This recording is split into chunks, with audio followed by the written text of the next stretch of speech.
आज का हमारा अध्याय है अध्याय 3, दो चर वाले रैखिक समीकरण युग्म। इसमें हम पढ़ेंगे पहले इसका इंट्रोडक्शन, भूमिका, फिर दो चर वाले रैखिक समीकरण कैसे बनाते हैं उसके बारे में जानेंगे, और उसके बाद उन रैखिक समीकरणों का ग्राफीय निरूपण देखेंगे। इस अध्याय को समझने के लिए आपको कुछ बातों का विशेष रूप से ध्यान रखना है, जैसे चर क्या होता है, रैखिक समीकरण क्या होती हैं, और समीकरण युग्म क्या होता है,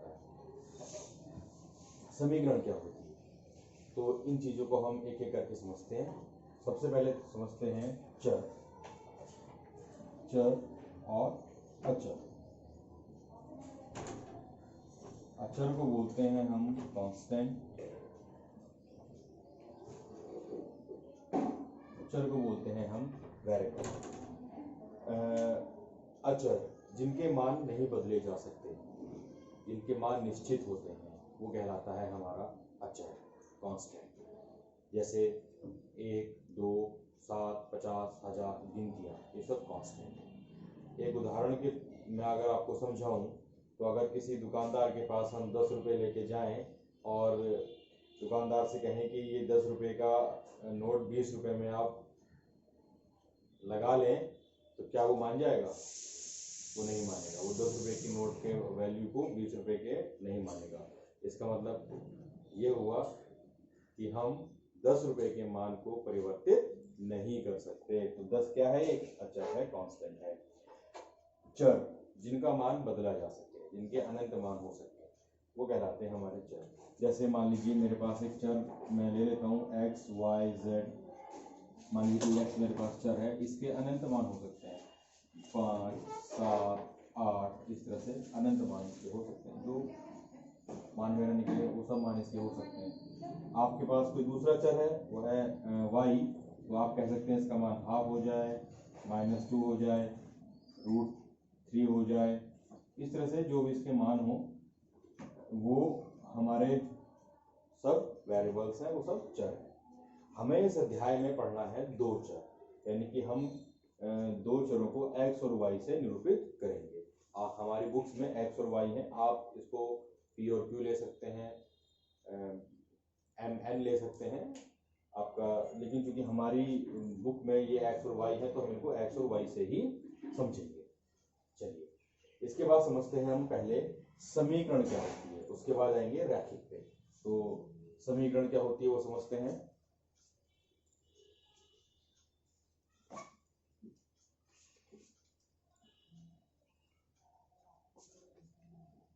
आइए देखते हैं समीकरण।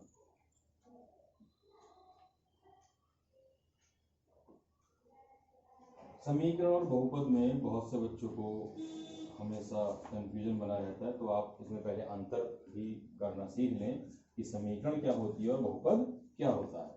समीकरण जैसे मान लीजिए मैं लिखता हूँ x² + 2x + 1 = 0, और यहाँ पर मैं लिख देता हूँ बहुपद px = x² + 2x + 1।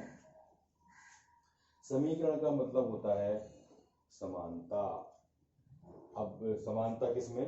जैसे मान लीजिए मैं एक तराजू ले लूं और उसके एक पलड़े पे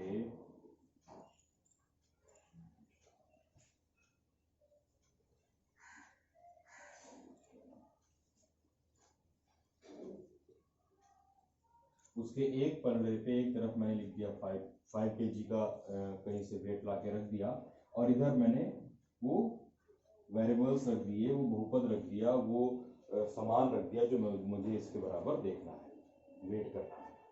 तो अगर ये px, ये इधर जो सामान है वो 5 kg से ज़्यादा हो जाए, तो हम इसको क्या लिखेंगे कि px > 5। अगर ये कम हो जाए तो क्या लिखेंगे कि px < 5, और अगर इसके बराबर हो जाए तो क्या लिखेंगे कि px = 5। ये जो समानता है px = 5, यही क्या है? यही है हमारी समीकरण। यानी किसी दो बहुपद को आपस में बराबर कर देना, या किसी बहुपद को किसी कांस्टेंट के बराबर कर देना, वो हमारी समीकरण कहलाती है। अब आपके एक प्रश्न ये उठेगा कि सर बराबर का चिन्ह तो इधर भी लगा है, तो फिर इसमें और इसमें क्या अंतर हुआ, पहचान कर सकते हैं। तो देखिए बच्चों, इस बात से बिल्कुल भी नहीं घबराना है, बिल्कुल भी कंफ्यूज नहीं होना है कि ये पी एक्स इस बहुपद को केवल निरूपित करने का तरीका भर होता है, इससे ज़्यादा ये कुछ नहीं। जैसे हम इसको पी एक्स में लिख करके कोई बच्चा इसको क्यू एक्स भी लिख सकता है, x square plus 2x plus 1, ये केवल इस बहुपद को निरूपित कर रहा है, हम लोग केवल इसको रिप्रेजेंट कर रहे हैं, और ये कोई बहुपद नहीं है क्यू एक्स। हम कोई बच्चा कहे सर इसको हम लिख सकते हैं टी वाई, तो लिख दीजिए वाई में फंक्शन बन जाएगा Y square plus 2y plus 2। तो ये बहुपद है, और ये टी वाई बराबर के निशान से कंफ्यूजन नहीं होना है, ये केवल इसको निरूपित करने का तरीका होता है। अच्छा, और आसान शब्दों में आपको समझाऊं तो आप ये समझ सकते हैं कि अगर इस समीकरण को देखें तो ये वाला हिस्सा ये कहलाता है आपका बहुपद, और आप इसको अगर पूरा कंप्लीट देख लें तो ये आपकी क्या बन गई, समीकरण, बहुपद और समीकरण। जैसे मैं आपको और समीकरण के उदाहरण दूं, x cube plus x square plus 5 equal to 0, ये एक समीकरण है। जैसे मैं कहूँ 3x plus 5y equal to 0, ये भी एक समीकरण है। मैं आपसे कहूँ रूट 3x की power 4 plus 3x cube plus x square equal to 9, ये भी एक समीकरण है। तो ये विभिन्न प्रकार के समीकरण हैं, लेकिन हमारे सिलेबस में कौन सी समीकरण है, रैखिक। तो हमें ये समझना है कि रैखिक समीकरण क्या होते हैं। ये मैंने आपको 3 समीकरण लिख के बताई, इनमें से आप कैसे पहचानेंगे कि कौन सी रैखिक है और कौन सी रैखिक नहीं है। तो इसका जो बिल्कुल सटीक वेरिफिकेशन होगा वो ये है कि आप जितनी भी आपको समीकरणें दी हैं उनसे आप एक ग्राफ बना लें, और ग्राफ बनाने के बाद अगर वो ग्राफ एक सीधी लाइन आता है तो आप ये कंफर्म हो जाएंगे कि ये समीकरण जिसका ग्राफ एक सीधी लाइन आया है वो समीकरण रैखिक समीकरण है। और अगर ग्राफ सीधी लाइन नहीं आके कोई वक्र आता है तो वो रेखीय समीकरण नहीं है, वो 2 घात की समीकरण, 3 घात की समीकरण हो सकती है। मैं इसको एक उदाहरण देके सिद्ध करके दिखाता हूँ।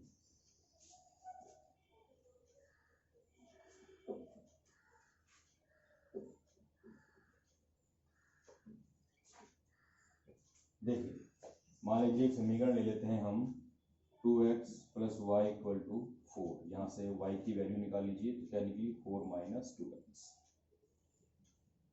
आप जरा इसका मुझे ये समीकरण का ग्राफ बनाना है, तो मैं x और y की वैल्यू अपने मन से मान लेता हूँ, और मैं ये वैल्यू निकाल के देखता हूँ। अगर मैंने x को रखा 0 तो मेरा y आएगा 4, अगर x रखा मैंने 1 तो y आएगा 2, x रखा मैंने 2 तो y आएगा 0, x रखा मैंने 3 तो y आएगा मेरा माइनस का 2। इस तरह से और भी। चलिए ग्राफ पर बनाते हैं इसको। हमारे पास x की वैल्यू है, हमारे पास y की वैल्यू है। अगर ये ग्राफ एक सीधी लाइन आया तो ये जो समीकरण होगी वो रैखिक होगी। देखते हैं, आपको पता है कि ग्राफ के ये बिंदु निर्देशांक कहलाते हैं, इसके निर्देशांक 0,0 होते हैं। पहला बिंदु मैं इसके समांतर चिन्ह बना लेता हूँ, 1 2 3 4, 1 2 3 4। ये ग्राफ पेपर पे आप बनाएंगे तो बिल्कुल सही तरह से ग्राफ बनेगा, मैं अनुमान से बना रहा हूँ।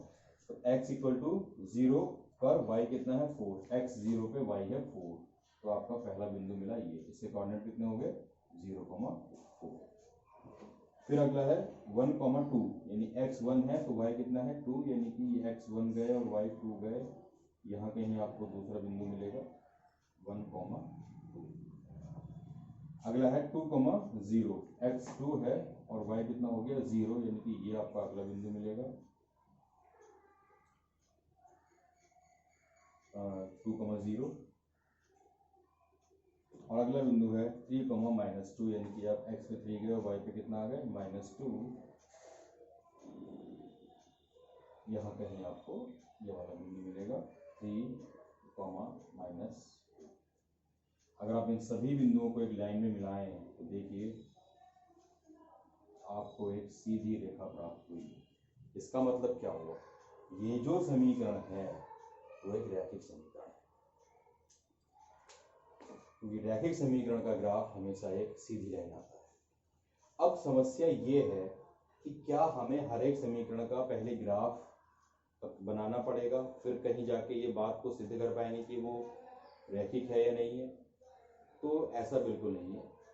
इसका एक तरीका भी है जिससे आप बड़ी आसानी से देखकर ये बता सकते हैं कि कौन सी समीकरण रैखिक है, कौन सी समीकरण 2 घात की है, कौन सी त्रिघात की है, कौन सी 4, 5 और ज़्यादा घातों की है।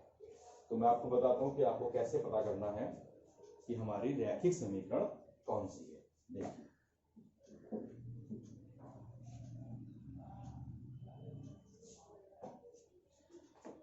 अगर कोई समीकरण ax plus we y plus c plus minus c equal to 0 की फॉर्म में लिखी जाए, या आप ऐसे भी कह सकते हैं ax plus we Y equal to plus minus C, इस तरह की फॉर्म में लिखी जाए, तो वो जहाँ पर a और b जो है वो 0 नहीं होनी चाहिए। अगर a और b 0 हो गए, खुद देखिए अगर a और b 0 हो गए तो दोनों चर खत्म हो गए। अब चर ही खत्म हो गए तो फिर समीकरण का कोई महत्व नहीं रह गया। तो a और b 0 नहीं होने चाहिए, और जो चर हैं x और y उनकी घात 1 होनी चाहिए। अगर आपकी दो चरों वाली रैखिक समीकरण में अगर दोनों चर हैं उनकी घात 1 है, 1 है, तो वो समीकरण हमारी रैखिक समीकरण कहलाती है। यहाँ पर भी x की घात 1, y की घात 1, यहाँ पे x की घात 1, y की घात 1। तो इस तरह की फॉर्म की जो भी समीकरण होंगी वो सारी रैखिक समीकरण होंगी।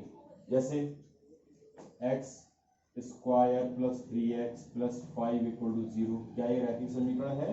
नहीं। 3x प्लस 5 इक्वल टू 0, क्या ये रैखिक समीकरण है? क्यों? क्योंकि यहाँ पर जो चर है उसकी घात 1 है, ये है। 3x plus 5y equal to minus 6, क्या ये रैखिक समीकरण है? यहाँ पर दोनों चर हैं x और y, उनकी घात क्या है? 1 और 1 है, तो ये रैखिक समीकरण है। तो आपको रैखिक समीकरण की पहचान क्या है कि आप आसानी से समझ देख लें कि x की पावर और y की पावर दोनों 1 हो जाए तो ये रैखिक समीकरण होती है। अब बच्चों आपने सीखा चर क्या होता है, वेरिएबल्स क्या होते हैं, समीकरण और बहुपद में अंतर भी सीख लिया, रैखिक की पहचान कैसे करनी वो भी सीख लिया। अब एक बचता है समीकरण युग्म क्या होता है। तो देखिए, अगर मैं यहाँ पे दो समीकरण लिख दूं 2x plus 3y equal to 5, मैं यहाँ पे x और y इसलिए ले रहा हूँ क्योंकि हमारे अध्याय में कितने चर हैं? 2 चर। 2x plus 3y equal to 5 और 3x plus 5y equal to minus 6, ये मैं दो समीकरण ले ली। युग्म का मतलब होता है जोड़ा। अगर मैंने ये जोड़ा ले लिया तो इसमें दो समीकरण हैं, आपकी समीकरण नंबर 1, समीकरण नंबर 2। इन दोनों समीकरणों को हम कहते हैं समीकरण युग्म। तो समीकरण युग्म की मदद से हम क्या करते हैं, ये जो चर हैं x और y, इनकी एक निश्चित मान पता करते हैं। और निश्चित मान निकालने का तरीका क्या होता है? ग्राफी विधि होती है, विलोपन विधि होती है, बजीगणन विधि होती है, और विधियां होती हैं। इन विधियों की मदद से हम इनके x और y के मान निकाल लेते हैं। हम आगे पढ़ेंगे। तो इस तरह से हमने समीकरण युग्म सीख लिया। तो अब हमारी समझ में पूरी तरह से आ गया होगा कि हमें दो चर वाले रैखिक समीकरण युग्म में समीकरणों का मान कैसे निकालना है। इससे पहले हमें यह सीखना है कि ये जो समीकरण युग्म है इनका ग्राफीय निरूपण कैसे करें। अगर आपने इसका ग्राफीय निरूपण सीख लिया तो आप इनकी मदद से, इन दो समीकरणों की मदद से और ग्राफ की मदद से इनका हल भी करना सीख जाएंगे। तो वही सीखते हैं। सबसे पहले एक और समस्या खड़ी होती है कि रैखिक समीकरण का निर्माण कैसे हो, रैखिक समीकरणों का उपयोग कहाँ होता है। बच्चे पूछते हैं कि सर ये पढ़ तो लिया, इसका उपयोग कहाँ होता है। तो देखिए बच्चों, ये जो समीकरणें हैं ये लॉजिक तर्क देती हैं। जो भी रैखिक समीकरण बनेगी उसमें कम से कम दो शर्तें जरूर होंगी। अगर वो दो चर वाली है तो कम से कम दो शर्तें आपको, उन दो शर्तों के बाद, उन दो शर्तों के हिसाब से आपको समीकरणें बनानी होती हैं। तो इन समीकरणों का उपयोग आपके दैनिक जीवन में भी बहुत होगा। आप बहुत सारे सवाल ऐसे देखेंगे जिसमें आपको ये पता चल जाएगा कि इन समीकरणों का दैनिक जीवन में कितना उपयोग है। और आगे हायर क्लासेस में कंप्यूटर साइंस में इन लॉजिक्स का ही हम उपयोग करते हैं। हायर कंप्यूटर प्रोग्रामिंग में। चलिए तो सीखते हैं रैखिक समीकरणों का निर्माण कैसे करना है। तो अब है हमारा रैखिक समीकरणों का निर्माण कैसे करना है। जब भी आपको रैखिक समीकरणों का निर्माण की बात आएगी, आपको हमेशा दो शर्तें दी होंगी। उन दो शर्तों को आपको पहचानना है और समीकरण का निर्माण करना है। देखिए मैं एक उदाहरण लेता हूँ। मान लीजिए P और Q दो दोस्त हैं, एक P है एक Q है, दो दोस्त हैं। P कहता है कि मेरे पास तेरे से 10 रुपये ज़्यादा है, तो Q कहता है कि मेरे पास तेरे से 3 गुना रुपये ज़्यादा है। तो सवाल है कि बताओ दोनों के पास वर्तमान में कितने रुपए हैं। तो हमें रैखिक समीकरणों का निर्माण करना है। तो रैखिक समीकरणों के निर्माण में इन शर्तों का हमें बड़े ध्यान से देखना होगा। पहली शर्त है कि मान लेते हैं हम लोग कि P के पास जो भी पैसे हैं वो x रुपए हैं, और y के पास कितने हैं, PQ के पास y रुपए हैं। पहली शर्त के अनुसार ये कहता है P कि मेरे पास तेरे से कितने रुपए ज्यादा है, 10 रुपए ज्यादा है तेरे से, यानी जितने रुपए मेरे पास है और जितने रुपए तेरे पास है, तेरे पास 10 रुपए ज्यादा है मेरे से, तब तेरे पास 10 रुपए ज्यादा है तब तू मेरे से बराबर आ। ये आपकी पहली समीकरण बन गई। तो इसको आप ऐसे भी लिख सकते हैं x minus y equal to 10। दूसरी शर्त कहती है कि y कह रहा है कि मेरे पास तेरे से 3 गुना रुपए ज्यादा है, तो y के पास कितने, q के पास कितने रुपए हैं y, p के पास कितने रुपए हैं x, लेकिन y क्या कह रहा है कि मेरे पास तो तेरे से 3 गुना ज्यादा है, तो इसके 3 गुना ज्यादा रुपए इसके पास है। इसे समीकरण और फॉर्म कर लो, 3x minus y equal to 0। तो इस तरह से हमने दो शर्तें लगा के दो रैखिक समीकरण का निर्माण करना सीख लिया। आपको हर शर्त को बड़े ध्यान से समझना है। ये अभी एक पूरी प्रश्नावली है, हम इसको सीखेंगे भी, और ये कहीं भी कंफ्यूज नहीं होना है कि जो बात कही गई है वो एक शर्त है या कुछ और। अगर आपने शर्त को समझ लिया तो ये रैखिक समीकरणों का निर्माण आपके लिए बहुत आसान हो जाता है। इस तरह से हमारी रैखिक समीकरण बन जाती है। चलिए एक सवाल और लेते हैं।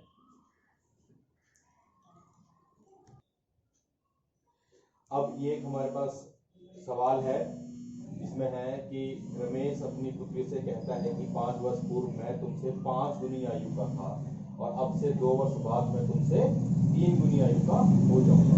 तो इस स्थिति को बीजगणितीय और ग्राफीय रूप में व्यक्त करो।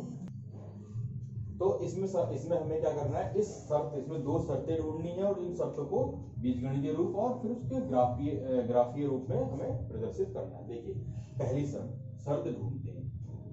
फर्स्ट कंडीशन, रमेश अपनी पुत्री से कहता है कि 5 वर्ष पूर्व, तो मान लेते हैं कि रमेश की वर्तमान जो आयु है वो कितनी है, x वर्ष। मान लेते हैं हम कि रमेश की जो आयु है वर्तमान वो है x वर्ष,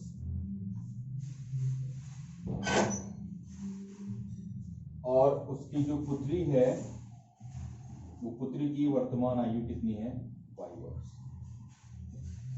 देखिए अब वो कह रहा है कि 5 वर्ष पूर्व, यानी कि आज की आयु से 5 वर्ष पूर्व, यानी कि दोनों की आयु कितनी हो गई, वर्तमान आयु में से 5 घटा दिया। मैं तुमसे 5 गुनी आयु का था, मैं कौन, पिता पुत्री से 5 गुना था, पुत्री का 5 गुना था। ये हमारी पहली शर्त बन गई। इसको समीकरण का रूप दे दो तो क्या होगा, x माइनस 5 इक्वल टू क्या हो गया, 5y माइनस 25। तो x minus 5y is equal to, ये माइनस का 5 जाके बन गया उधर प्लस 5, क्या बचा माइनस का 20। दूसरी शर्त देखते हैं, सेकंड कंडीशन, अब से 2 वर्ष बाद, यानी कि आज हमारी आयु है x और y, अब से 2 साल बाद कितनी हो जाएगी, दोनों में 2 साल ऐड कर दिए। मैं तुमसे 3 गुना हो जाऊंगा, मैं कौन, रमेश यानी कि पिता, पुत्री का कितना गुना हो जाएगा, 3 गुना हो जाएगा। ये उसकी दूसरी कंडीशन हो गई। इसको ढंग से लिख लीजिए, आप सॉल्व कर लें आप, तो क्या बन जाएगा आपका 3y प्लस 6, और यहाँ लिख देता हूँ x प्लस 2, इधर को 3y ले आए, x minus 3y equal to 4। अब आपका बीजगणितीय रूप, ये जो समीकरणें बनी ये इनका बीजगणितीय रूप ही होता है। ये इसका क्या है, बीजगणित रूप। कौन सा हो गया, x minus 5y equal to minus का 20 और x minus 3y equal to 4। ये जो दो समीकरण युग्म बन गया, ये इसका बीजगणितीय रूप है। इस यानी हमने रैखिक समीकरण का निर्माण करना सीख लिया। अब हमें सीखना है आगे टॉपिक में इसका ग्राफीय निरूपण। तो ग्राफीय निरूपण के लिए कैसे करते हैं देखते हैं।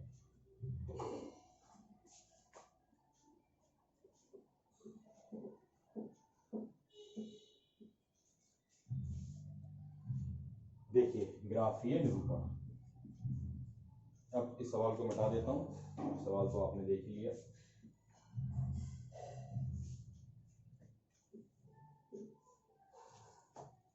देखिए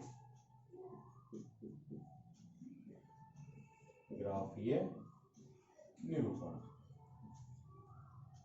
चलिए सीखते हैं। तो सबसे पहले पहली समीकरण का ग्राफीय निरूपण, फर्स्ट इक्वेशन क्या है, x minus 5y equal to minus के 20। इसमें हम क्या करते हैं, एक चर का मान दूसरे चर के पदों में निकाल लेते हैं। जैसे x इक्वल टू हमारा माइनस 20 प्लस 5y। अब जरा टेबल बनाइए। x आप टेबल में क्या करेंगे, y की वैल्यू देंगे और x की वैल्यू फाइंड आउट करेंगे। जो मान है वो कम से कम 3 मान आपको देने हैं। 3 मान क्यों देने हैं, क्योंकि अगर आप केवल 2 मान देते हैं तो आपका हो सकता है कि जो 2 बिंदुओं से रैखिक रेखा का जब आप बनाएं तो उसमें भ्रम पैदा हो। तो कम से कम आप 3 बिंदु लीजिए, मेरी बात मानिए, आप कम से कम 3 बिंदु जरूर लें। और बिंदु भी ऐसे लें जिनका मान छोटा हो, मतलब ग्राफ पेपर पे आ सके। जैसे जैसे मान लीजिए अगर मैं यहाँ पे ले लेता हूँ 0, y इक्वल टू 0, तो x कितना जाएगा, माइनस 20 आ जाएगा। तो माइनस 20 मान तो ग्राफ पेपर पे आप बनाएंगे तो इधर प्लस 20 उधर माइनस 20 हो सकता है, ग्राफ पेपर के बाहर चला जाए। तो आप ऐसे मान ना लें, आप ऐसे मान लें ताकि जो छोटे हो ग्राफ पेपर पे हमारे आराम से आ जाए। तो क्या करते हैं, हम ऐसा मान ले लेते हैं, जैसे y में कितना ले लूँ, 3 ले लेता हूँ। y अगर मैं 3 ले लूंगा तो कितना जाएगा मेरे पास, x माइनस 5। छोटा मान है, हम आराम से प्लॉट कर लेंगे इसको ग्राफ पे। मैं 4 ले लेता हूँ तो कितना हो जाएगा, ये 0 हो गया। अगर मैं 5 ले लेता हूँ तो कितना हो जाएगा, प्लस का 5 हो जाएगा। बस 3 बिंदु बहुत है। अब इसका ग्राफ बनाइए। देखिए आपका टेबल बन गया, टेबल के बाद आप ग्राफ बनाइए। ग्राफ के लिए मैं यहाँ x, यहाँ y, इधर x, थोड़ा मैं बढ़ा लेता हूँ उसको। ये मेरा 0,0, 1, 2, 3, 4, 5 बराबर दूरी पर मैं अनुमान से बिंदु बना रहा हूँ। ठीक है, आप अपना ग्राफ पेपर लेके बैठे और उसमें ये 1-1 सेंटीमीटर पे लगाएं, निशान लगाएं। जब x माइनस 5 है तो y 3 है, x माइनस 5 इधर 1, 2, 3, 4, 5 इधर, तो y कितना है, प्लस का 3, 1, 2, 3, यानी कि इधर। आप इधर चलिए, इधर चलिए, इसके ठीक ऊपर चलिए, आपको कौन सा बिंदु मिलेगा, यहाँ कहीं एक बिंदु मिलेगा जिसके निर्देशांक होंगे -5, 3। अगला बिंदु है 0,4, x जब 0 है, y कितना है, प्लस का 4, 1, 2, 3, 4। अगला बिंदु आपको ये मिला 0,4, 0,4। अगला बिंदु आपका 5,5, यानी कि x भी प्लस का 5 है, 1, 2, 3, 4 और 5, और y भी आपका 5 है, 5। तो ये आप यहाँ चलिए, ये यहाँ, ये यहाँ आपको तीसरा बिंदु मिलेगा 5,5। इसको तीनों को अगर आप बिंदु देखेंगे तो इनको लाइन से मिला दें,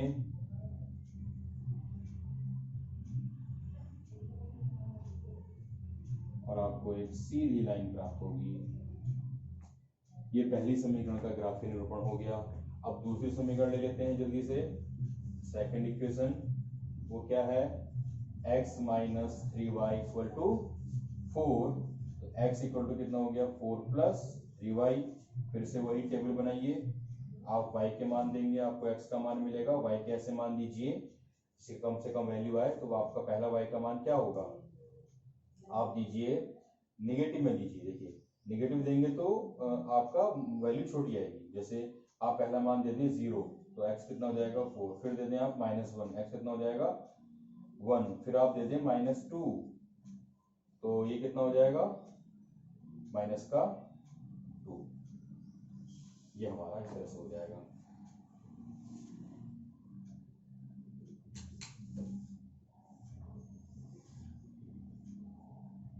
ये हमारी टेबल बन गई। अब इसको अगर आप फेवर बनाते हैं, जब x 4 है y 0 है, x प्लस का 4 1 2 3 और 4 y 0 है, यानी पहला बिंदु आपका ये मिला, ये कितना हो गया 4, 0 -1 है तो ये +1 है, x +1 तो y -1, यानी कि ये आपका अगला बिंदु यहाँ कहीं मिलेगा 1, -1। फिर अगला है -2 यानी x भी -2 है और y भी -2 है, ये आपका बिंदु मिलेगा यहाँ कहीं -2, -2। इन तीनों बिंदुओं को आप फिर से मिला दें और आपको एक सीधी रेखा प्राप्त होगी। तो ये क्या हमने सीखा, समीकरणों का ग्राफीय निरूपण। अगर आपने ग्राफीय निरूपण सीख लिया तो इन समीकरणों को आप हल करना भी सीख लें। मैं आपको एक सवाल और देता हूं, वो आपके लिए गृह कार्य होगा, घर से होगा, आप करिए उसको आराम से बैठ के, और कोई अगर दिक्कत हो तो मुझे मेरी मेल आईडी पर मेल करिए। ये हमारा गृह कार्य है, आप ये समीकरण नोट कर लें, इसको ग्राफ पेपर पे बनाने की कोशिश करें। देखिए इसमें कुछ हो सकता है कि आपको कुछ ऐसी रेखाएं मिलें जो एक दूसरे को काट रही हैं, आप वो उसकी चिंता ना करें, आप केवल इनको भी ग्राफ पे निरूपित करना सीखें। मैंने आपको बता दिया है कि कम से कम कितने मान देने हैं, 3 मान देने हैं, आप ज़्यादा भी दे सकते हैं 4 5। और दूसरी बात मैंने आपको बताया कि ऐसे मान दीजिए कि जो ग्राफ पर हमारे आसानी से आ सकें, बड़े बड़े मान देने की आवश्यकता नहीं है। और दूसरी बात, आप जब ये कर लें और कोई दिक्कत हो तो आप मेरी मेल आईडी पर nitinchauhan.chauhan8@gmail.com पर मुझे मेल करके अपने सवालों का समाधान पूछ सकते हैं। इसके अतिरिक्त बच्चों, मैं आपसे एक और निवेदन करना चाहूँगा कि कोरोना महामारी पूरे देश में फैल चुकी है, सरकार ने दिशा निर्देश जारी किए हैं, आप उन दिशा निर्देशों का आवश्यक रूप से पालन करें, बिना वजह घर से बाहर ना निकलें, सार्वजनिक जगहों पर जाएं तो आप मास्क पहन के ही जाएं, अपने हाथ धोते रहें, और सबसे महत्वपूर्ण, अपने एंड्रॉयड मोबाइल फ़ोन में आरोग्य सेतु नामक ऐप जरूर डाउनलोड कर लें, ये मैं आपसे निवेदन करता हूँ। तो आज के लिए हमारा इतना ही है। अगली क्लास में हम अगली टाइम में हम पढ़ेंगे कि रैखिक समीकरण का ग्राफीय रूप विधि से हल, कि ये अभी आप ग्राफीय रूप में इसको व्यक्त करना सीख रहे हैं, इसके अगले सेक्शन में हम सीखेंगे कि इनको कैसे ग्राफीय विधि से हल किया जाता है।